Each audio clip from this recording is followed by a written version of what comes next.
Alright, welcome to part one of a four-part series on an introduction into Rhinoceros 3D.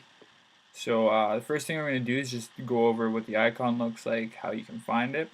So on mine, I have it on the bottom taskbar. You can see I can click on it there. It says Rhinoceros right above it. It has a picture of a rhinoceros.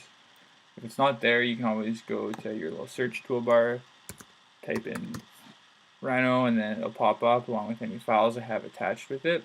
So I'm just going to go ahead and open that. So the first thing that happens when you open Rhino is you get the option to open recent models you've been working on. You can go to templates. It gives you different options. So for instance, small objects in inches. So if I hold over this, it says use this template for building objects the size of a truck or smaller. So that would be pretty useful for us. I'm just going to go ahead and go new model. So the first thing I'm going to go over in this video is new projects, the different viewports, saving, and the X, Y, and Z axis. So as you can see here, we have 4 different screens. I'm just going to go ahead and draw a simple shape. Quickly, I'm just going to do a rectangle.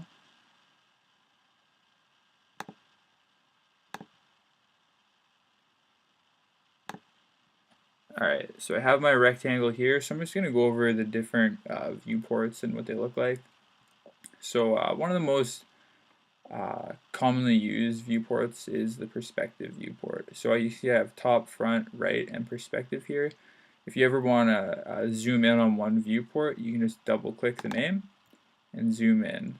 And then to get out, we have our single viewport here. You can just click back on 4 and we're back out. So I'm going to go ahead and zoom in. So in perspective view, it's completely three-dimensional. You can look underneath, above the object. You can zoom in and out.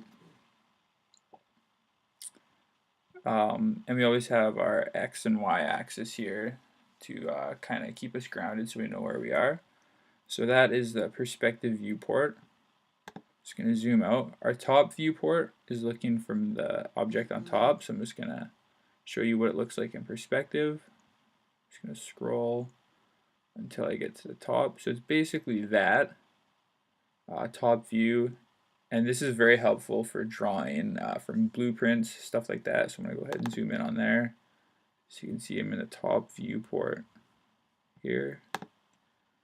Zoom out. Our front viewport down here looks a lot like our top viewport, but you can see our y-axis is pointed up. So in this one,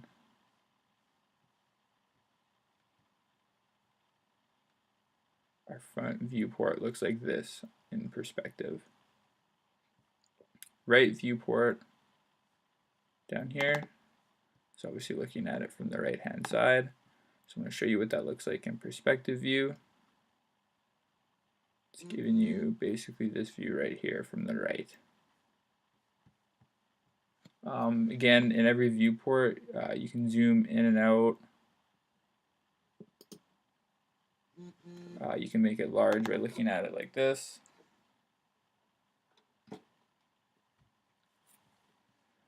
So that's a pretty basic introduction into the different viewports. You'll likely be using all of them when drawing objects. I really like perspective though. It gives you a good idea of what your drawings are actually looking like in the real world. So that is the viewports. Now we're just going to quickly talk about the X, Y, and Z axis. So pretty basic math. I think you start learning this about grade 9, I'd say.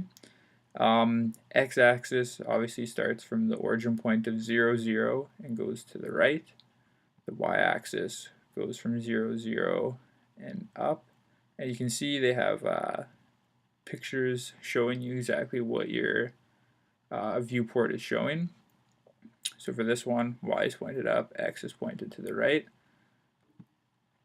In our front view, we have z pointed up and x pointed to the right. So the z-axis is the axis that points straight up. So if I'm looking at the perspective viewport here, the z-axis would be from the origin point 0, 0, and it would be pointed straight up in this diagram. So if we look at our front view, we have our z-axis right here pointed up, our x-axis pointed to the right. These are really helpful to kind of figure out where you are in your drawings, what exactly they look like. It makes it a lot easier when you understand what the x, y, and z axis are referring to.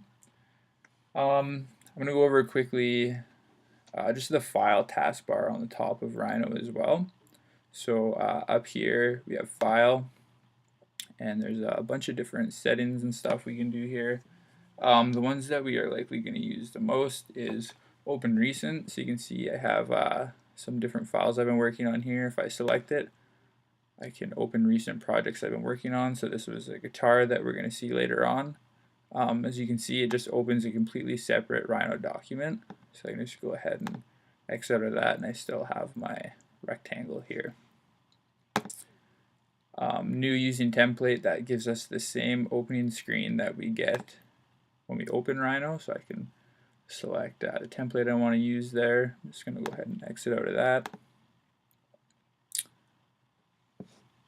And the last one we're going to talk about quickly is saving. So I find that generally the best place to save it is just to the desktop. It makes it a lot easier to access it. I'm just going to go ahead and name this rectangle. 3DM is just the file type that Rhino saves in, so just leave that as such. I'm going to go ahead and click save. Minimize this, and now I have my rectangle 3DM right there, easy to access.